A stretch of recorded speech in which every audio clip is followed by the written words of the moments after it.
We're on. We're on that one. We're on flight line. Let me check that one because that's like one of my 9 screens that are open here. That's ridiculous. I need another monitor so I can see what's going on here. Yeah, you do. Yeah, here we go. Hello, Flightline Radio and Facebook and YouTube. Is it YouTube too? Yeah. And YouTube. Twitter. I don't know how Twitter does it. Or X, I'm sorry. We should call it X now. Yeah, it's been X for a while. Yeah.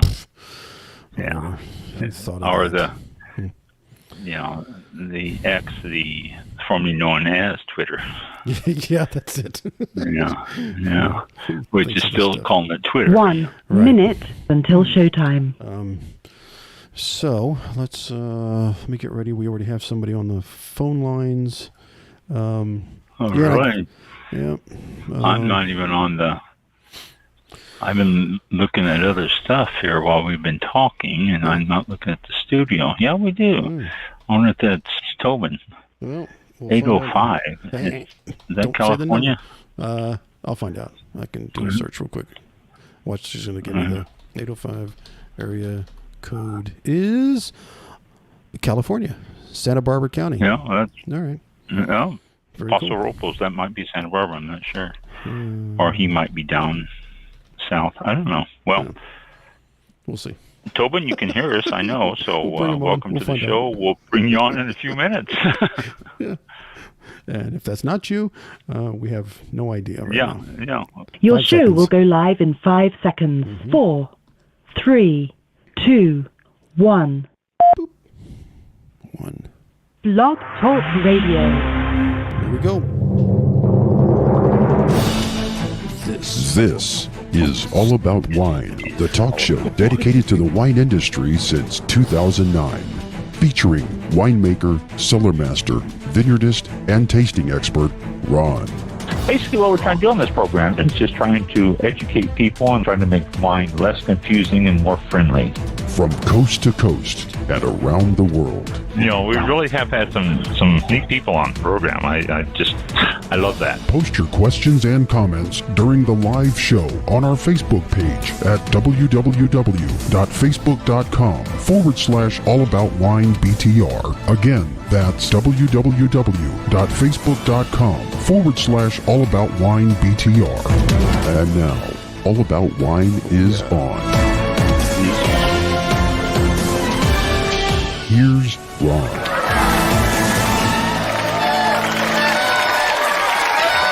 Right. There you go. Okay. Thank you, bus people. Thank you. Last minute thing there. Okay. Thank you very much. Okay. Wow, they just can't stop. Yeah, they were. I know. All excited about the show, and they're also excited that we have Tobin James on as our guest too. That's they were getting all excited about that too. Before the show, we talked to them a little bit about Tobin being on, and they were all happy about that. Yes. So, welcome to All About Wine. This is Thursday, September the 28th, 2023, and it's 7:01. So if you're listening to us live, that all should jive with your calendars. If you're not, then thank you for listening in archives. As a lot of people do. And so, let's see, anything exciting, interesting in the world that we need to discuss first before we bring Tobin in? I don't think so. It's, I think tonight is our harvest moon, isn't it? Tonight's our full moon for harvest moon. So that's coming up tonight. And then last big moon we have for this year. And then we go back to smaller moons. But the moon actually rotates away from the Earth further. They're smaller moons. What's that? They're smaller moons? Yeah, well, they're smaller moon. Actually, the moon rotates away from the Earth just a little bit further, and it doesn't make it look as big when it rises in the west. So it is impressive. Or in the east. So, so it's a matter of semantics is all. So, but I guess that's all. Nothing else exciting and new in the world. All right. Again, any disasters that we have, Libya and still people starting to recover from Ian and stuff in California. Donate to the American Red Cross. Best way to get it, and then pinpoint what you want it to go to, and they will get it to that. So, all right. We have ourselves a guest tonight. What was it? 3 weeks ago, we had Terry on. August. I can't. August 31st. I think. Was it August 31st? Wow.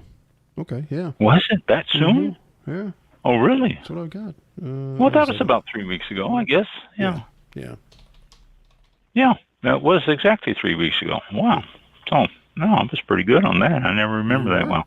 So, 3 weeks ago, we had Terry James on the show. He was an actor for a movie called Wine Thief. And throughout his talk with us, he was constantly bringing up his brother, Tobin, and how great the winery is and how they recorded or how they filmed at the winery and all that. And he was just nothing but praises.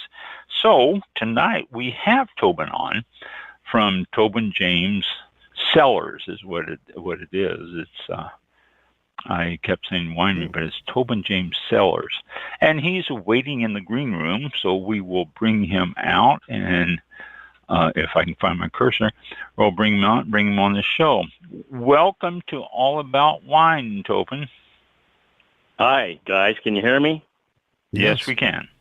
Okay, great. Thanks for having me on, man. Oh, I'm glad you took the time to join us. Okay, now, there's two things before we go any further. I was reading your website. You go by Toby. Is that not correct? If we're drinking buddies, it's Toby. But if you're going to spank me, it's Tobin. Okay. Well, I'm not going to spank, so I would rather drink with you. So why don't we go with Toby? Yeah. That was my mom. When I was in trouble. Tobin. Oh, I know. I know. Moms do that. I know. You're Tobin. I was really curious about that name. Where did that come from?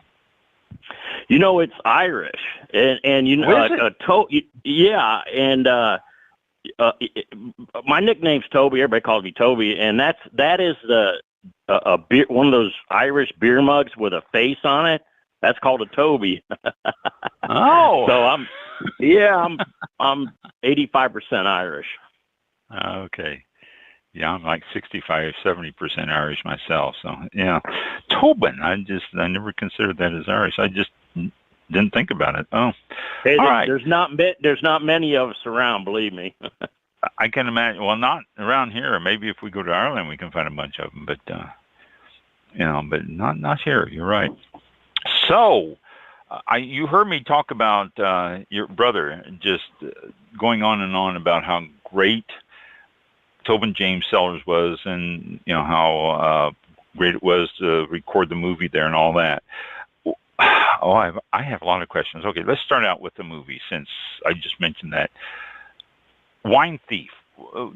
Were you approached to do the movie there, or did you find out and volunteer the place, or what was the background on that? Well, my brother Terry, he kind of came up with the concept of the movie. And did he? Yeah, and myself being, I've got my winery, Tobin James Cellars, now for 36 years, and everybody, I'm in the tasting room quite a bit, and Americans are just really curious about wine, and so I thought we would, we both thought that maybe filming a wine show, a movie about the wine industry, people are very curious about wine, and so it was really a natural. And we filmed, a lot of it in the winery itself. So there's bottling lines and barrels and tanks, and just kind of eye candy, if you ask. For me, it's eye candy. So. Yeah, he told us about the movie a little bit and all that. I asked him not to give any of it away, so people will go out and see it. So. He said it'd be released right after the first of the year, maybe right before Christmas or something. So we've got that to look forward to. So the Tobin James Winery, or cellars. I'm sorry. Tell us how it came about, and a little bit of background on you and stuff like that. I read your bio and all that, but for our listeners, tell us your background and all that. Yeah, what happened was like my brother Terry started a vineyard in Cincinnati. Actually, it was in Indiana, but just about 40 minutes from Cincinnati. But I grew up 12 years old on working on a vineyard, planting vines and putting up trellis and bush hogging and things. And I kind of just got into my blood, and I said, well, someday I think I want to, make wine. We got a vineyard. I'll learn how to make wine, and we'll make some wine, And I came out to California in 1987, and 1980, and 87 was my first vintage under my label. But I came out in 1980, and Paso Robles had 2 stoplights, and it was no man's land, right in between L.A. and San Francisco. You been here? I've been all over Paso Robles. I used to love to go there. I lived in California back in the mid to early 80s, and I used to love to go down to Paso Robles, more so, I think, than Napa, because there was a lot of little boutique wineries there at the time. Well, I shouldn't say a lot, because back then there was maybe 2 dozen at the most. And then I visited again about, about 15 years ago. And oh my gosh, the thing has exploded. There was wineries all over the place. Yeah. It's even in the usage 15 years ago. You ought to see it now. I think there's getting on 300, or oh my God. In Paso, just not even that doesn't count the whole county of San Luis Obispo County. I'm standing on my porch. I'm looking at 3 wineries off my porch of my house. I mean, it's oh geez. I know it's just well, I came in from the east when I drove up there 15 years ago, and I probably passed by your winery. I mean, if you're on 46, I had to pass by it. Yeah, and should have stopped. Yeah, really. I had no idea. Well, I might have went in there because I visited like 3 or 4 of them along there. I can't remember what they were and all that, but I went west of one and over the west side of Paso Robles and visited all those little small places there. People had 6-7 acres, and their tasting rooms were in their garages and stuff like that. And I visited a whole bunch of those little small ones. And that's where, Ron, that's where I live. I'm off Vineyard Drive on the west side, and I'm looking out, like I say. So those were the good old days. Yeah, that's all that. So I'm familiar. I got carried on there, but I'm familiar with the area there. It's just a gorgeous area, and perfect climate and all that stuff. So you were saying, so you moved to California in the '80s, and did what? Well, I came out, and a winery said, I met Gary Eberly, who's a kind of the godfather of the wine business here in Paso. I met him, and he said, "Come on out. We can't pay you, but we'll give you." They had like a cowboy bunkhouse, kind of a deal, and they said you can crash out in there, and I got a little mini bike, and I could drive it up to the winery, and they didn't pay me. We won't pay you, but we'll work your butt off and give you a place, room and board. That's about it. Yeah, you just, board, just room really. And then, I outworked everybody else, all the guys that are paying. So they go, hey man, we want to, harvest was over, and so I was going to go back east and make wine out of my brother's, grapes. And they go, we want you to stay. We want to hire you, I said, okay. And I just kind of figured I would learn more, and get paid doing it, and then go back. But I haven't looked back. Uh-huh. And And so I don't know if you want the whole story. It's a good story. Well, yeah. Well, okay, so I worked for the winery, and then Gary branched off to start his own winery, and he asked me to go along and be his assistant winemaker. And one day, a guy I knew that from the first winery, he managed the vineyards, and he managed a bunch of vineyards. And one day he drove up to Eberly with 6 tons of grapes that he took them to the winery that was supposed to buy them, but they go, "Oh no, those are no good. Those are no good. We're not." They said they wouldn't take them, you know. So he's got 6 tons of Zinfandel in 3 2-ton gondolas, and the only way you can get them out of the gondola is go to a winery, and you get a crane and you dump them, you know. So he came to Eberly because he knew I worked there, and Gary Eberly said, "Well, we don't make Zinfandel." And then the guy said, "Well, I'll just give them to you. They're free. Just get them out of my truck." And Gary says, "No, we don't want them." I said, "Well, can I make some wine out of them?" Yeah. And so that was Tobin James' first vintage, 1987. And this is cool. Ron, the best part is the guy, the vineyard manager driving a truck. Now I'm married to his daughter. Oh, you're yeah. And his other daughter, Monica, is like the winery manager, and we've got 55 employees. So it's it's a big, it's a big job. We hired, when I started the winery, it's just me. I'd make I'd pour wine, I'd make wine at night and then pour wine at tasting room all day, and I'd make wine at night.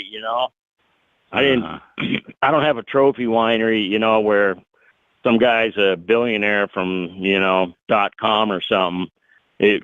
I did it the right way, got my hands dirty. And most of these guys that own wineries up here, they never hooked up a hose to a tank or anything. No. The trophy winery guys, you know what I'm talking about. I know who you're talking about. Yeah, I know. And sad thing is, there's a lot of those that are happening, not just in California, but also in places like New York, and we can name a few areas that it's happening, and it's and they're wanting $250, $300 for a bottle of their wine and all that because their name's on it. So it's an ego thing. Yeah, it is. Yeah, it really is. So your first vintage sold well, or the people? Yeah, what happened was these free grapes. All of a sudden I started fermenting them, and it smelled like Willy Wonka's raspberry chocolate factory, and I'm going, whoa. I mean, it can't be any good. Why would the other winery turn them down if they were no good? I mean, so I'm like, wow, man. I go, I don't know, man. It's tasting pretty good. So I bottled it up and you start sending it to Orange County, the Orange County Fair, in LA and all over, and start getting gold medals and double golds and silvers and all kinds of medals, back when that meant something. But that's back when it meant something. Yeah. Now everybody gets medals for everything. Mm-hmm.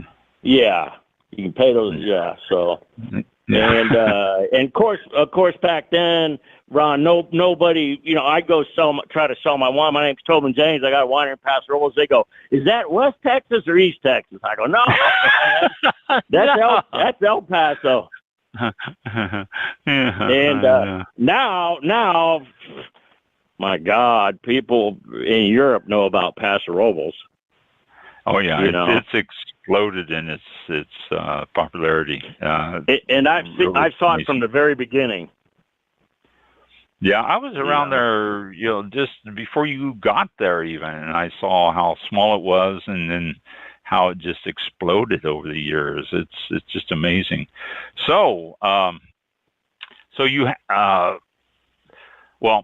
let's forward to the fact that now you are making wine, and your next step is to break away from the guy that you are making wine at and do your own place. So how does this all come about? Well, what happened also was, you ever heard of Peachy Canyon Yeah. Winery? Yeah, well, I was their first winemaker. Oh, were you? And Oh, okay. yeah. And so, what happened was Peachy Canyon, it was called Tobias, coincidentally, at that time, but they had a small winery. It was just like kind of like a barn. And so I said, well, listen, man, I'll make your wine. And you don't have to pay me, but I can make my wine in the same winery. He had one half, I had one half. And he said, okay.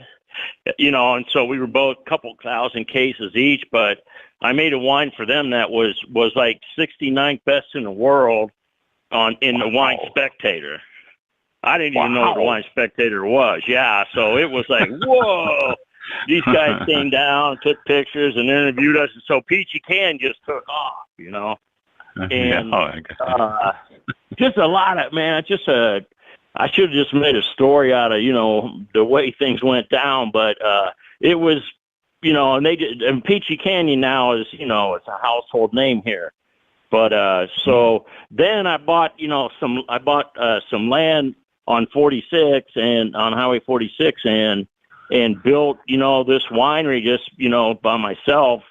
And now I got 55 employees, and we sell all over the country and world. And it's how many acres do you have total under vine and the building and everything? We've got our property. We have about 100 acres for our winery, but we need 400 to 500 acres to supply the winery. You know how it is. Like, every single winery in Paso Robles buys grapes from somebody else, even though they have their own vineyard. We don't grow any white grapes in Paso Robles, so we get our Chardonnay and Chenin Blanc and Riesling and stuff from Monterey County or Santa Barbara County. Everybody does it. It's the same thing for everybody. Oh, yeah. Yeah. So how many acres of grapes do you have then, of vineyards? We've got about 75 at the winery. Yeah, at the winery right there. And primarily what I did was I planted Cabernet, Cab Franc, and Merlot. So this is back in my desperate days, So I could big three. I could blend them all together and make one wine, a Bordeaux, or I could just keep them separate. I had that I had that option if it turned out that way. And right now we blend them together and we make our one of our wines. We just make kind of a Bordeaux blend with it. Okay. And then you get your white grapes, you say, from both Monterey and Santa Clara counties? Monterey and Santa Barbara County. Santa Barbara. Okay. Yeah, it's a little cooler, and a little closer to the ocean. And Paso, we're not known for white wines, and there's really no reason to, when you get a better price for red, it's hard to get, a high price for a white wine, anyway. So there's not a lot of guys planting it here, but it's too hot, it just burns the fruit out of it. Oh, I can imagine. And you don't, I was going to say, you get some influence from the ocean up through the valleys there, don't you? I mean, yeah, the Templeton Gap, they call it. But like I say, you might as well plant Pinot Noir there, where you can. I don't know if your listeners like to hear about the economics of making wine, but you get a really good Pinot Noir, and you're getting $50. But if that was a Riesling or Chardonnay, you're probably getting 20 or 25 or something. So and it's still using up the same amount of land. Yeah. Exactly. You got the same tractor. You got the same, all this. You plant what you're gonna in the bottle, what you're gonna get the best retail for is kind of how it works. Oh yeah. And you know what? A lot of being in the business as long as I have, a lot of people just love red wine. I'd say they do. 90% people want red, Yeah, and I especially if you're coming to like California. white. Yeah, I like white wine myself personally. I'm quite diverse on that. I enjoy a good Cab Franc, Zinfandel, any of those. But I'll tell you, I've had some. In fact, just last night I had myself a Sauvignon Blanc that was just really outstanding, and the Rieslings. I've had some dry Rieslings that are phenomenal. So I'm really quite diverse on the wines. But Sure, as why I was not? saying, if you're coming to California, though, you think red. I mean, that just it's almost a mindset that people have. California makes wonderful reds, and so I think that's one of the reasons why you're seeing so much of the leaning toward the reds there is because it comes with the territory. On our label, the main feature on our label is the sun, and that's the first winemaker in winemaking, because a grapevine is got these things called leaves, which are solar panels, that collect all that beautiful sunshine, and the vine pumps that into the grapes, and then when we've turned it into wine, it's got a bright, shiny flavor to it. I mean, it's liquid sunshine. Except this, huh? Liquid sunshine. That's I call it liquid sunshine, liquid Paso Robles, and except this year, I don't know if you've heard about the harvest this year. Yeah, I've been keeping up on it. I haven't shared it with my listeners yet, so I'll let you do that right now. Obviously, you're going to tell me. Okay. Well, you know what? Without weather, our business would be, not very exciting. But every year you have you have a different summer, you have a different spring. Everything's different. Everything. Right. It makes sure there's not, the wine tastes the same every year. It gives it some variation. And this year we have had a really mild summer. It's just really incredible. We should probably be 75% done with the crush. We haven't even brought in any red grapes yet. Wow. Because it's been such a mild summer. And this could mean two things. It could be really cool, that it's a really nice, cool growing season, but what happens the farther we get into the fall, the more chance it might start raining, because we don't even see a cloud for 8 months, 9 months. We don't even see a cloud out here, but we don't want to start harvesting in November. It might start raining. Very interesting. And then you can't get out there, and it's all muddy, and you gotta that creates all sorts of problems. Yeah, the vines soak up the water and they push it back into the berries, which dilutes them. So now you got to leave them on longer, Right. But yeah. I've seen every kind of harvest. Yeah. Well, the mild summer has affected all of California, though. It's not just in Paso Robles. It's been everywhere. And it's really the harvest. I mean, here we are heading toward the end of September, and a lot of wineries are usually done with their harvest, and they haven't started it. I mean, it's amazing. Right.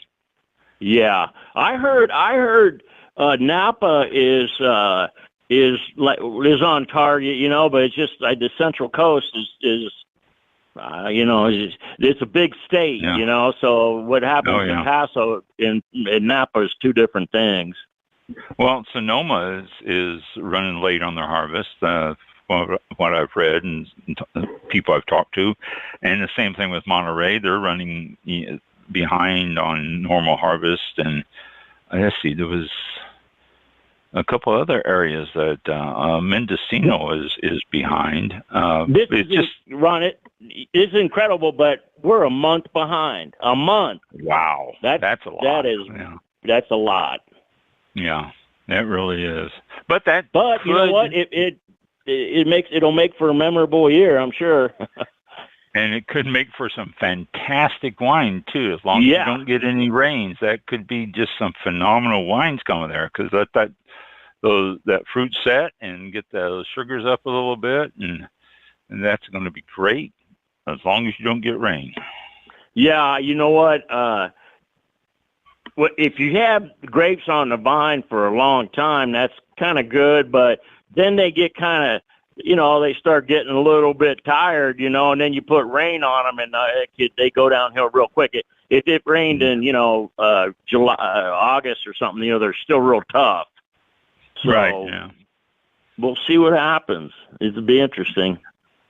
So Ron, this kind of thing would have freaked me out when I was young and I was broke, because I need that I need that next vintage, so I would freak out. And I'm sure a lot of small wineries probably doing that. Oh, no question about that. I mean, they're, one little crop, they live crop to crop, and if something isn't right, it could, really hurt them. And there's a lot of small wineries around Paso Robles. I mean, a lot of them. It's just amazing. So you brought in a couple of people. Well, you didn't bring in. You met a couple of people that were interested in having a winery themselves, Lance and Claire. And right. Give me the story behind how they became part of Tobin James. Okay. First, I'll tell you, it's the luckiest thing or best thing that ever happened to me because, I'm like, if you came in the winery and said, I don't have any money, I go, here, I'll just give it to you, just mail me a check, but, because I was focused on making wine, and, Lance and Claire, they had a passion to get into business, and they pretty much handle the business part now, and they're great winemakers too, and what happened was I would all of a sudden I'm making wine, and then you got to sell it to wholesalers, right? So I'd be off in Florida or Southern California and doing winemaker dinners because nobody heard of Paso Robles. And right. And then I come back and the winery was in chaos, because it wasn't there wasn't somebody there, the cat's away, the mice play, that kind of thing. But right. I met these guys and they go, hey man, we want to get in the business. I said, well, I said, well, work for me, when I'm gone. Then you look after things, and they're so good at it that I said, you guys, I want you to be partners in this. I really want you to have your heart and soul in it. And to this day, they've got their heart and soul in it and make sure everything runs great. And I can go goof off and be the goofball, doing the winemaker dinner and I get all the glory when those guys, they do, they're really important stuff, but they're winemakers too, but so. Yeah, that's important to have someone that you can really rely on like that and have them take care of stuff. And, I'm a winemaker at heart, and I'm not a guy that, hey, we got to hire people or, we got to order T-shirts or I go, oh man, I can't do that. I don't want to do that. I'm sure any, I like having my nose, in a barrel when I'm filling it up, and I like I like, filtering and doing the winemaking stuff is, what really. Your we passion. Yeah. Well, I mean, I don't want to call it passion. It is, though. It is, yeah. But I know when I'm filling a barrel, there's 22, 23 cases someday that those bottles are going to be on somebody's dinner table, man. And I took good care of it, and they're with their friends and family, and they've got some, some pasta dish in their castle, and they're drinking our wine, having a good time, and I never lose focus of that. That we're in the business of making people happy. That's a good attitude. That's a great attitude on that. The Lance and Claire then have been with you since what, 80 or what, 96 was it? No, not that long. Look at the paper. I'm really bad on dates, but it's about 15, 18 years, something like that. 18. Yeah. Well, here's a. I don't even know my kids' birthdays. I have to.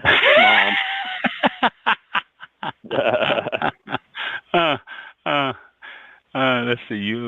I'm trying to see where it's set a date on here. Oh,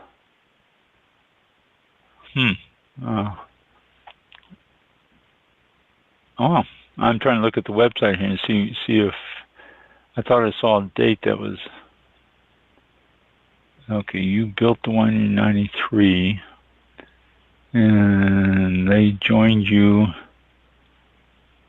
in '97. You know what? I don't remember. Yeah. Well, it says that's when they started the Tobin James Wine Club in '97. So they had to have been with you probably at least a year or so before that. Oh, here it is, '96. Yeah. So '96 is when you partnered up with them. So there you go. Make a mental note of that. So if you ever ask again, you can just throw that right out. I want to talk about your wines. You know, you talked that the Zinfandel was your first wine that you made. Are you still making a Zinfandel? Oh, I think we make about 15. Yeah, we make about 15 of them. You know, I'll tell you what, it's the wine we hang our hat on. It's such a cool grape. You can do so much with it. Every vineyard's really different. It's got what I like in a wine, which is, a lot of fruit, the jammy raspberry thing. That's just so nice. And so to this day, we still hang our hat. When I first started making wine, it was a garbage grape. They made white zin out of it, Yeah, They don't do that anymore. It's too expensive. Yeah, now we get $50, $60 for some, even more for some of our Zinfandels. Passerolles in the glass. Yeah. Well, okay. You say you make so many different Zinfandels. Wait, do you have different vineyards? You have that many different vineyards, or what? You make one, and Clara makes one, and Lance makes one, and I mean, how? No. So many. We different don't do that. We have all these different Zinfandel vineyards, and some do you of have them. A bunch? Okay. Yeah, a whole bunch of them, and a lot of times, you can move Zinfandel 3 or 4 miles, and it tastes all different, because maybe there's a little more coastal influence, or it's hotter or cooler, but it really Cabernet doesn't change like that. Usually, it's got a really steady flavor to it, but Zinfandel, and what's cool about that is if we get one that, we get a Zinfandel from a vineyard that's got, a lot of cherry to it or something, and then we get another vineyard and that Zinfandel's got some raspberry to it, and then we get another vineyard that has a little bit of raisin flavor to it. You can blend those, and it just makes like in your it's like in your kitchen. You don't just use salt; you use garlic powder and cumin or whatever. You can blend them all together. It's more fun. Yeah, and to get to different results too. You can do all sorts of stuff with it. So that's how you get all of your different Zinfandels, but exactly. You have a late harvest Zinfandel now. Is it late harvest? I mean, you have to have something for dessert. Yeah, well, that's true. And a late harvest Zin, though. I mean, you when I think of late harvest, I think of a sweet botrytis wine. Is it? Yeah, it is. It is. Here's what would happen, Ron. It's like I was so broke that there's what second crop is. Like that's when You have your first set of grapes, but then some grapes, come on your vine later, and there's not a lot of them, but so you don't pick, if they're not really red, then you don't pick them, you leave them on the vine, and then the vineyard owner is not going to go back and repick them. He just says, Toby, go ahead, you can have them. The birds are eating them, go ahead and get them. So I would go out and get these grapes that were really ripe, and they've got juicy, that pruny, raisiny flavor, chocolate, raspberry, Right. and I started making late harvest, and people loved it, man. It's just liquid. We call it liquid love. Yeah. Well, late harvest is done right. Is liquid love. I mean, it just surprised me with that. I saw that you had a late harvest Zinfandel, and it's really reasonably priced, $20. That's and the important thing is we've been selling it for 30-something years. It's not like we made it once. People like it; they go back for it. And we make Toby Teenies. We make a champagne that you just mix the two together, and it's like a party. You put a little bit of it in your champagne. It's just kind of a fun thing. We like having fun. Yeah. Well, okay. Now, while we're talking about dessert wines, what is a charisma? Charisma is the same thing, but we make it more kind of a blush wine, more of a Okay. So we'd go with strawberry shortcake or something, a lighter like the liquid love, the late harvest Zen goes with chocolate and things like that. But we wanted something that, yeah. It's all about fun, kind of a right. It's just something to round out people's evening. And then the port, is that Zinfandel grape also?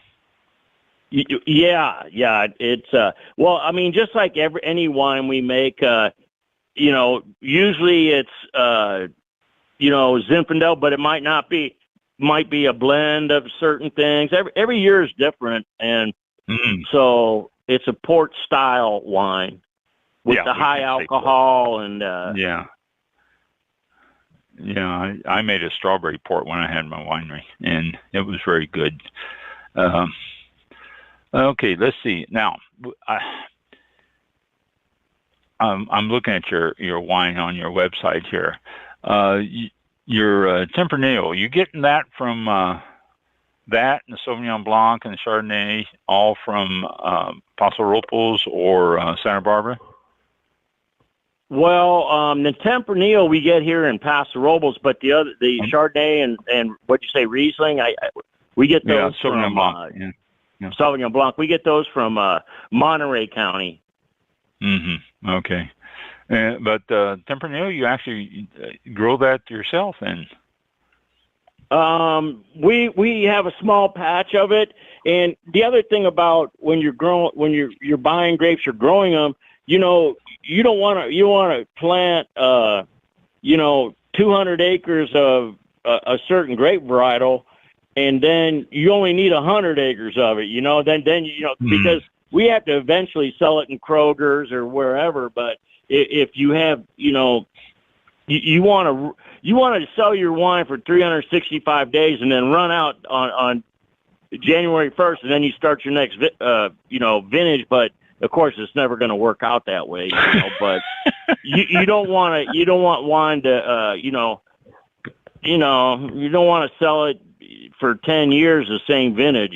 So it's hard to gauge, but you want to sell out, and so it all depends on how the market is and what remember that Sideways they did I Hate Merlot, right? You're right. It was like the most famous grape, and then the movie comes out, and all of a sudden sales drop off. So yes, it did. Yeah. Everything in our business takes a long time. You got to plant a grape. It takes 3 years to get a small crop. The third, and then by the time you're making the wine, well, maybe everybody quit drinking that. Yes, right. Yeah, you always have that problem where you don't know what's going to be the big seller in a few years. I think that's settled down a little bit. In our area, like Syrah's real big. Cabernet, Syrah's pretty. That's Muhammad Ali around here, man. It packs a punch, and people are so used to the Australian Syrahs that is lighter and fruitier, and then they start getting those ones that we do in California with a little bit more body and a little bit more character than just light, fruity Australian Syrahs, and it surprises them that it can be made in that style. They're just not used to it because of what Australia has fed people. Exactly. Yeah. It's everybody has a technique on what sugars they pick their grapes at, and our winery always tends towards, we want ripe grapes. Like that banana is green, yellow, brown. We kind of pick them in between yellow and brown, to give it a lot of flavor. It's just our style. That's what our they're a little high alcohol, but that's what what does your alcohol run on your wines then, since you're picking them? We don't have I don't think we have one under 14. Really? Oh wow. Yeah, I mean we probably do, but I mean they're always bigger. We have a kind of a cult following, and that's they want a big bold wine. They're we got the best customers in the world, and that's the way we like them. That's the way we started making them. That's the way we still do. Big, powerful wines that,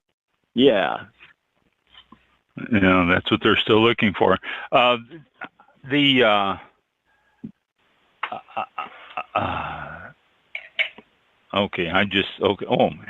Imagery. My wife just brought me in Cabernet Sauvignon Imagery from Imagery Winery. This is located in, I have no idea.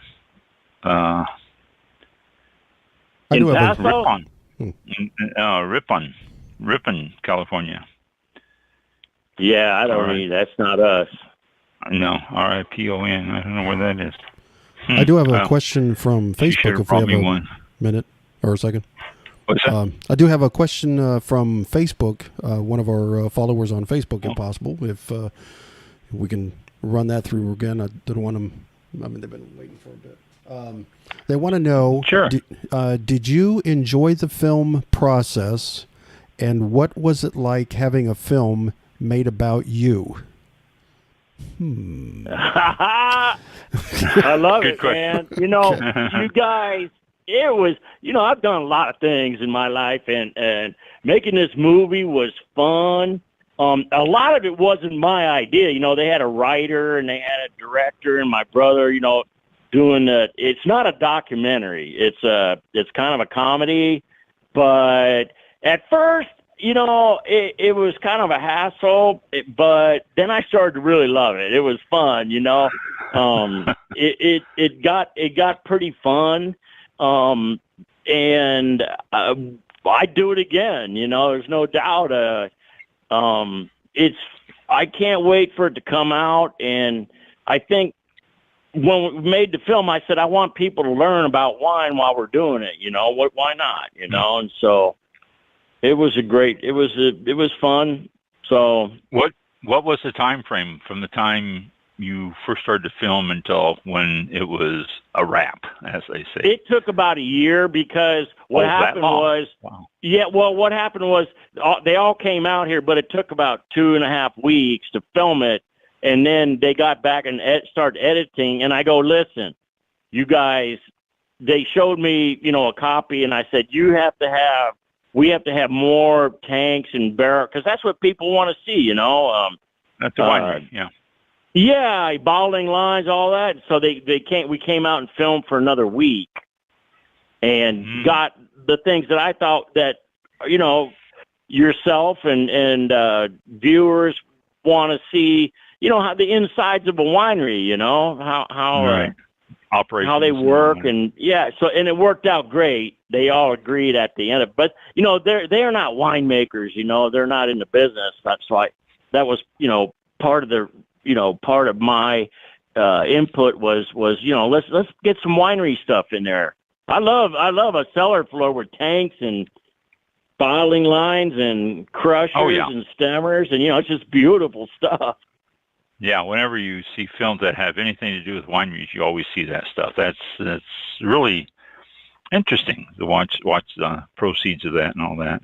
And in fact, you guys, the thing is, we're farmers, and we bring we bring these. People don't really think they see a wine, they think some little wine elves go out there and make. No, we go out there and we test the grapes and we pick them by hand, and we're farmers, and we bring them into the winery and we create a miracle when we get them on a cellar floor in the tanks and we ferment them, and it's a miracle. It goes from grape juice into wine. I mean, right. It's just a miracle, and I love it, man. Just it's a big difference. So you enjoyed doing the film, then? It was something that it was fun. I can definitely see why I would never want to be in Hollywood making movies. Oh my God, that would be horrifying. But we did it on a smaller scale, and you got to do like 10 takes of everything, and oh my God. But it was fun. I mean, I enjoyed it. It was pretty cool. Terry really said he enjoyed the time there and doing it and all that too. I remember that. I was not an actor in it. I said no. I said just forget the whole thing. If you're going to make me be an actor, I can't play being I can't dress up for Halloween and be somebody else. I just can't do it, No good at cosplay, huh? No, not at all. That's funny. Well, there you go, listener. Thanks for the question. I'm going to get back to your wines here. Your the vintage dates on these are the reds are like 2018, 2017. What you keeping them in stainless steel? Or are you keeping them in tanks, barrels? What are you doing to? All barrels. All barrels? Yeah. French oak, American oak? We use everything, French and American. Probably 50-50, depending on, at Zinfandel, it doesn't want, French oak, probably, and there's certain wines that, let the fruit shine, don't interfere with the, with oak, and everything we do is a recipe, And everything, every wine we make has got history behind it. Like, well, it was so good. What'd we do, 5 years ago? Let's do that recipe because it worked, But everything, all our reds are aged in oak a couple of years. We've gotten to the point. A lot of wineries, they can only age them in there a year because they got to sell them, to stay alive. But we've got, so we've gotten to the point where we've got our inventories good, so we can age the wines ourselves so that you don't have to do it when you get it home and age it in the bottle, for a couple of years. We can age it in, when a wine's in a barrel, it can breathe a little bit, it can just breathe a little bit. Yeah. And so we leave it in there as long as we can. And when you get it, when you go down to the store and you get it on your dinner table, it's ready to go. It's got a nice smooth flavor to it, and going to go with whatever food you're making. Doesn't interfere with the food, but it's there, Wine is it's the coolest thing in the world. Well, that's the thing with, that's good. I like the fact that you're saying don't age your wines. I used to tell people that with mine. I said, don't age it. Take it home and drink it. It's not going to do any good sitting on your shelf or in your wine rack. Take it home and drink it because this is made to be drank now. You don't have to age it anymore or anything because people get this attitude that, well, we need to age this red. No, you don't. You need to drink it. And most of the time, there's a few of them that are made to be aged, but, they're made to be drank. Ron, 100%. I agree with you 100%. Yeah. People, wine's like a pyramid. It goes up, and and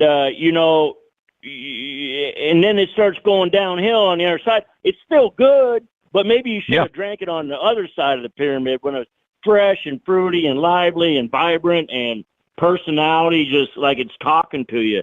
I think it's movies, They said, "Oh, you got to age it," Oh, you know what? A wine that's 20 years old, I'm not going to drink it because it was probably better at 10. And you don't know how stored and all that stuff too. I mean, that's the thing. I used to always warn people, don't buy a wine that somebody says, "I've had this store for 20 years." Well, where? In front of the fireplace? No, you don't. Right. Under their bed. Under their bed. Yeah, there you go.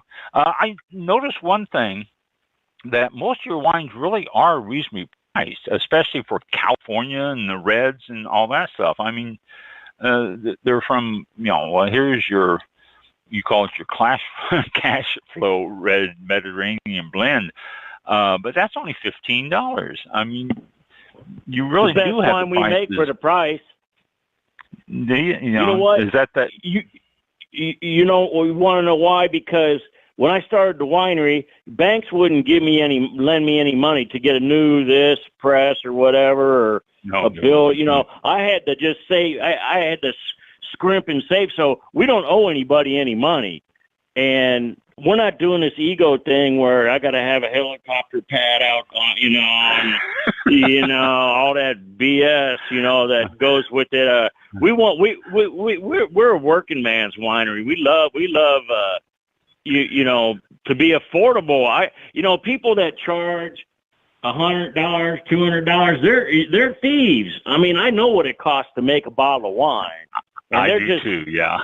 somebody in that chain is a thief because they, what they say, Ron, if your wine's not selling, double the price.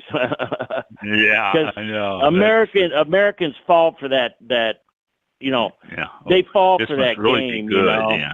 Where it's so expensive, it's got to be good. When if you put our wine, when you how you take the gloves off is take our wine, put it in a brown paper bag, at $20 or $30, whatever, and then put it up against that wine that's 100. Let's see who wins. Yeah, there you go. The person tasting them, and we win every time. Yeah, and like I say, you're reasonable. I mean, 15 for the Mediterranean blend, 22, 24. That's all of them are really in a good, reasonable price range. You got a few down here that are older ones and your reserves and stuff like that. But otherwise, your wines are really quite reasonable. We're proud of that, and. And that's what our customers, that's what they want. They want, if you're buying wines at $100 a bottle or $150 or whatever, you're not going to drink that every night. But they'll open a bottle of Tobin James every night and have it with their, you get home from work and you had a long day at work and you walk into your castle. And maybe you or your wife or whoever, somebody's got some food ready and a glass of Tobin James, man, that you can afford is it just makes your day, comforting. It's just comforting to know that you're not spending a whole bunch of money on the wine. That you're enjoying it, and it's just a comforting drink. I have to ask you about the winery itself, your Western theme. You are, I understand, a distant relative of Jesse James. Well, I mean, kinda, because she's one of my twin daughters, Jesse James. But I don't know. I'm not related to Jesse James, I don't think. But listen, this is important. I was born in California. I know that were you hard to believe, but I was born here. And here's the thing about when I moved here in Paso Robles, we had saloons, like a cowboy saloon, And I said, you know what, huh? Paso Robles was Old West, Cowboy, up until it's the early cowboys, 80s. man. Yeah. And so what I did was I wanted, especially back then, 30-something years ago, people were intimidated by wine. I go, well, you know what? We're going to do a Western saloon kind of thing. And so people don't feel, they don't feel intimidated by wine. And it worked because for a long time, we've been like the number one. If you go on TripAdvisor and look up San Luis Obispo County, we're in the top. We used to be the number one thing to do in the whole county to go to our Really? tasting room. We get 1,000 people on a Saturday through our tasting. Oh my gosh! Because we were informal, and we didn't sit down and lecture. Nowadays, you don't even stand at a tasting bar anymore. They sit you in some couches and I'm like, oh my God, you got this boring little tray of wine set in front of you, and then you can buy a cheese platter if you want. And I know that exactly. And it costs $40 or $50 per person. Yeah. And we don't even charge. Well, it's $20, but it's back when you buy $20 worth of wine, and you're going to do that because you're going to enjoy it. The only reason that happened is because of COVID. We get those 1,000 people on a Saturday, but you couldn't. The county made you taste outside. You couldn't even go in. Oh my God, it was a nightmare. So we had to slow it down. We had to slow it down, and so we don't want to charge, but we just, with the COVID thing, what a nightmare that was. I can imagine. I closed the winery back in 2016, the one I had, and I'm glad I did because I don't think I would have survived COVID anyway. I mean, it was a small winery and we didn't have a lot of backup on revenues, so I'm glad I did, but I could not picture how bad it was trying to get through COVID on that stuff. It was a nightmare, and then we had to taste outside. Then we had all these fires that you're outside, you can barely see the guy over there because there's so much smoke. And oh God, we went through hell. All we needed was a good earthquake, and it would have rounded out. Really? Yeah, the sun's all right there. Oh, that's funny. Yeah. If you're, huh? Well, no, go on. I just was going to comment about. You know what? If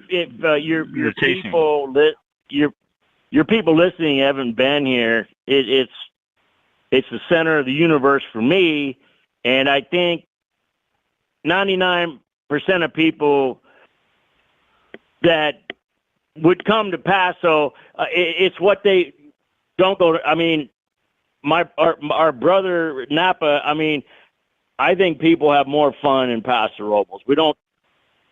We've got more small, unique little wineries, and it's not all hoity-toity and valet parking. And so if anybody, man, if you haven't been to Paso Robles, that's a good thing because you have something to look forward to. What, too, it's wonderful. $20 for a tasting as opposed to what, 50, 75, even 100 in some of the wineries in Napa? Oh my gosh. I mean, and they keep the money. They don't give it back if you buy a bottle. That's right. We don't charge if you buy a bottle, which everybody does anyways. Yeah, most everybody's going to buy a bottle. So it's, same thing. When I had the winery, I always refunded the tasting. You're building 2 more buildings for tasting? No, we have 3 bars. We started 1 bar in our main tasting room, and then we built. There were so many people. You know what? One thing I found out: thirsty people make me nervous. So they walk in and so many people they can't taste. So we had to. We found out we had to build more bars. Yeah, if it's crowded, people turn around and leave. There's enough wineries to go to around. They don't, they don't want to sit there. That's what I mean by thirsty people make me nervous. Yeah. So I have to address your wine club. It's one of the biggest ones in California, I understand. I mean, it's quite a... Word is it's biggest in the world, but I mean, there's no government studies on it. No, there's no comparison. So you can say that. Yeah, it's like Morgan and Morgan. I don't know if you have Morgan and Morgan lawyers out there, but Morgan and Morgan is an injury lawyer firm. I think he's all over the country, but he says we're the biggest in the universe. Well, who's going to argue at that point? I mean, so you right. You can even say you're the biggest in the universe as far as the wine club. But tell us about the wine club. We've never heard of one bigger than ours. We have never heard of one bigger. Yeah, well, there you go. Then you're the biggest in the universe. And it's not something I'm brag about or I'm proud about. It's just that we send out it's a good product. We don't have that. We don't have it that big because people don't like it. They would just cancel. Right. So tell us, how does the wine club work? What is it? What do people do? It's 8 bottles twice a year. And spring and fall, our shipment starts going out like end of October when the UPS trucks aren't hot and all that. And we have like a lot of the wines that come in your we call it the James Gang. Mm-hmm. They're great. They're wines you might not even be able to buy because our James Gang is so important to us that we put our best wines in there. But if we, let's say we make wine that just enough to go in the wine club, but the vineyard's not big enough to sell it to the rest of the country or tasting room. We just put it in the wine club. So they're rare, they're special because we want. It's like Christmas. We send a gift every time. Oh, do you? And yeah, it's like Christmas when they open that box up. They're like, "Wow, our James Gang, wine is here." Well, this little gift, I understand, is something that Clara hand makes for the members. Well, she doesn't hand make them, but she picks them out. Oh, that is okay. We the last one we did, we had a cookbook, a big old, wow. probably a $40 gift cookbook. With we have a chef at the winery, and his pictures and all these recipes. It's amazing. Oh, well, that's something that people might be interested in if they come to the winery, might like to purchase it. So. Oh yeah, definitely.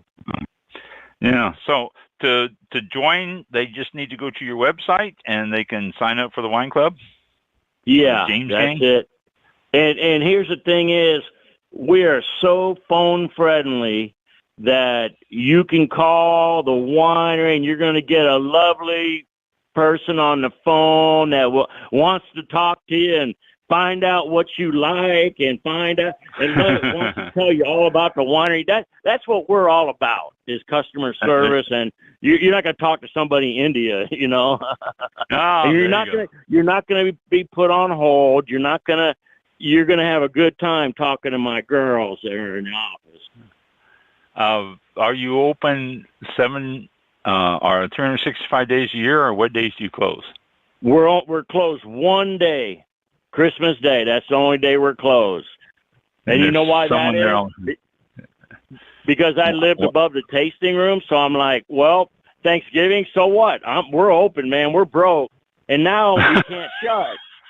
We can't shut because people count on us, because Uncle Joe and Aunt Betty are in town. They're going to go, they're cooking food at the house, but let's go taste wine first. We'll taste some wine and go back for dinner, and people, they love it. We're only closed one day. There you go. All right, that's good. Mike, do you have any other questions or comments for Toby before we? Yes. Yep, I do have another one from. This one's also from Facebook. Thank you very much for tuning in tonight. Really appreciate it. But would like to ask what are some of your lessons that you learned from farming? And then I have another one. Oh, wow. God, there's so many.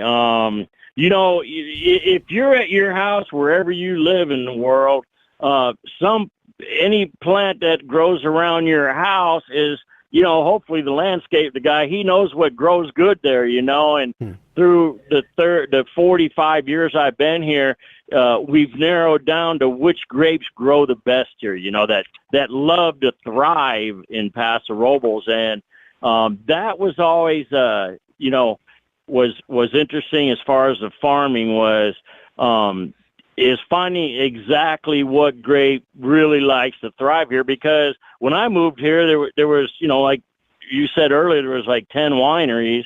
And so, you know, we found out what grows really good here. And then growing techniques have changed. You know, you don't want to put too much fruit on your vines. Like if you have an apple tree in your backyard and there's too many apples, none of them are good.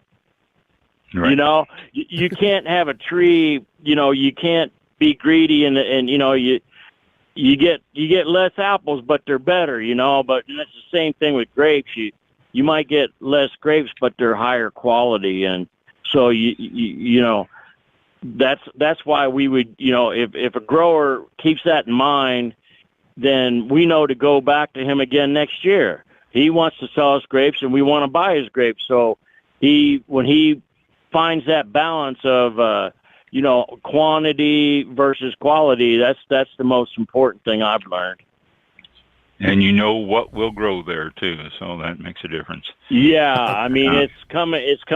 You know what? Here's the thing, you guys. You can come to Paso Robles and you're not going to taste a single bad wine. It might not be what your style is, but everybody's a pro here. These guys are good, and they're all making great wine. You'd have to try to find a bad wine here because everybody's doing a great job, and they're all friendly. And there's great downtown Paso restaurants, and everybody's, you know, in Paso, all the wineries are happy to see you. Yeah, and they are. When I was there, it was just like, you know, it's like I was home. People greeted me. Every one of them greeted me like I was a friend. So that's very true. One more. Thank you. Mike, another question? Yeah, one more question. Also, and I'm not sure if we covered this because I wrote some notes in between this, but what is your favorite grape to farm? I know you said you did a lot of Zin. I mean, farm or make wine out of. I think they're probably asking the same thing. Zinfandel, you know, it's just in my blood. It's got a history with the winery, but Syrah, man, Zinfandel is Clint Eastwood and Syrah is John Wayne, man. I like to put it like that. So you know, Syrah, John Wayne doesn't back up, and Syrah doesn't either, man. It's right there in your face, and you know, Zinfandel is kind of like Clint Eastwood, a sassy gunslinger, you know. Okay. All right. Oh, that's funny. That's it. Very good. Thank you. Thank you for the questions. I really appreciate your Facebook guys for tuning in. That's really cool. Yeah, I appreciate it. Definitely. Yeah, that's good. Thank them for the questions too. Yeah. So, Toby, before we let you go here, what is? I want you to give all the contact information for the winery. Obviously, the phone number is the most important, but all the contact information, Facebook and address, and just everything you can think of that people might want, or the way to contact you or something like that, website, all that stuff. Definitely. I mean, all you have to do is go to Tobin James, just type in Tobin James, and you're going to get our winery, tobinjames.com, and our phone number is 805-239-2204, and just call to say hi. You don't have to buy anything or anything. Just call and say, you know, see what's going on. But so we heard you on All About Wine. Yeah. Yeah, we have a lot of parties all year long. We're famous for our parties that we throw at the winery. Zinfest is a big one. People from all over the world attend that. We have 2,000 people 2 nights in a row. Wow. We're kind of we're kind of the party guys, you know. I'm getting older, parking? but huh? Do you have parking for all those people coming in? Do you Yeah, ever have a problem with but parking? well, no, we've got a big old lot, you know, that people park at. But a lot of people, they do Uber and there's limo. I mean, it looks like the Oscars, man. There's limousines and buses, and we're the party guys, you know. Like I say, I'm getting a little bit older, but you know, we're still the party guys. You know, we think wine's fun. You know, we're not doing any snobby stuff, and we think wine and friends and food and, you know, family. It's all about. That's what we're all about. It's all fun, and we don't have to dress up, and you don't have to wear the tuxedo, and you can just come in and whatever you feel comfortable in. If you come in a tuxedo, we're throwing you out. There you go. I'd love to meet you guys someday. I would love to. If I'm ever out in California, Paso Robles is definitely going to be one of my major stops, and I will make it a point to stop by the winery and visit with you. And if you're not around, I'll be sure that they go get you and bring you there so I can see you. Okay. And I'd like to meet any of your listeners, too. That's what we do, man. We like people. There you go. So you got an open invitation for all of you out there, all of you listeners. Toby invited you personally to come by and visit the winery. So I can't wait to. There you go. Can't wait to see the movie. Wine Thief. I hearing about it and watching the trailer, I was like, this is going to be a good one. Be sure to check it out. And that did we? I know we talked about it when Terry was on, but was there any kind of prospective date that it was going to be released? Was that earlier in the beginning? But we really don't. Yeah, we're hoping first of the year. Okay. That's I thought what that was. Terry said. First of the year, maybe right before Christmas, but first of the year is what he was saying. Yeah, we'll shoot for that. But definitely check the trailer out. It's on YouTube. I think there's a link on the Facebook page. Someone posted during, I think when Terry was there on the show. But check it out and view the trailer. And it looks like a good, entertaining movie. So. Check it out. Look for a Wine Thief, and hopefully coming out the first of the year. So, good stuff. Yeah, thank you. Thank you very much. Thank you, Toby. Thank you for taking your time to join us this evening. Very fun, interesting. Had a good conversation, and best of luck with you. And like I say, when I make it out there, I will definitely look you up. Okay, had fun with you guys. Thank you. Yeah, thanks a lot. Thank you. Good night now. Thank you. Oh, all right. There they are. Okay. That was it. Good conversation. Mm-hmm. Yeah. Yeah. Good time for to have him on there. He does have a passion. He does want to call it a passion, but it is. You know, he does have a passion. Yep. Yeah. Let's see. What do we have here? Wine Thief. I am looking forward to that. Now we're going to have to make ourselves some reminder notes here to let as we closer to the first of the year when we get into December, start looking for it to come out and let people know, because that's still 3 months away. Yeah. There you go. Yep. Look for the trailer on YouTube and on our Facebook page. We'll have a link to it somewhere, but I don't know how far down it's buried. But check out the trailer and look forward to it. All we need to do is just go to it and make a comment, and it'll pop back up to the top. So. Yeah. Yep. There you go. Yeah. Very good. What time is it? Wow, it's 17 after. It's 16 after on the other monitor, but anyway. That's not unusual. It's stupid delay. I want to say, let me look here. I want to say we have a guest next week, but I thought you mentioned John Australian wine, something October, but I think it might have been after October 12th, because I wrote it out of sequence here. So, let me. I don't have anything for October 5th. Look at my calendar. Let's see. That's 10. No. The 5th is next. Is that the next week? The 5th? Is that right? Yeah. That's next week. Yeah, today's 28th. So yeah, the 5th is next week, and that's I don't have anything scheduled.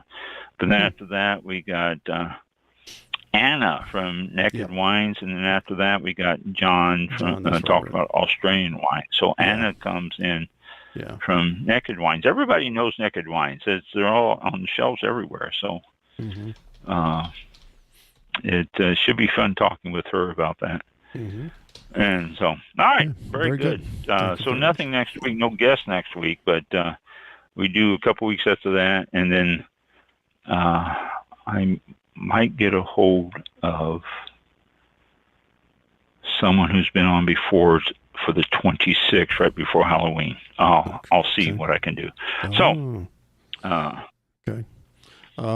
We will close the show for tonight a little over time, but that's fine. It was very enjoyable, as always. All of our guests has been really cool. But we'll see you all next week, October 5th at 7 p.m. Eastern Time, right here on Blog Talk Radio. The Flight Line and Facebook, Twitter, I think we're live on there, and YouTube, we're live on there. Oh my gosh. How does that happen? Y'all have a great week. Be safe. I don't know. Don't forget to tune in to Flight Line Radio anytime. Mike is live Saturday mornings from 7 a.m. to 9 a.m. Eastern Time. Very early. Very early. In fact, Cap, one of our past guests, lives in Oregon. He goes, "What are those hours?" He goes, "Oh, forget it. I'm not getting up at 3 o'clock in the morning to listen to him." I hear it. I get it. So you just lost the West Coast. But Flight Line Radio. He's live, but it's streaming 24/7, and he's going to have a new program that's going to be popping up that you all might find fun and interesting. So stay tuned for that, too. Monday morning and Wednesday evening. So 7 a.m. Monday and 7 p.m. Wednesday Eastern Time. It's 1st and 15th, and that is on the schedule twice a week. So remember that.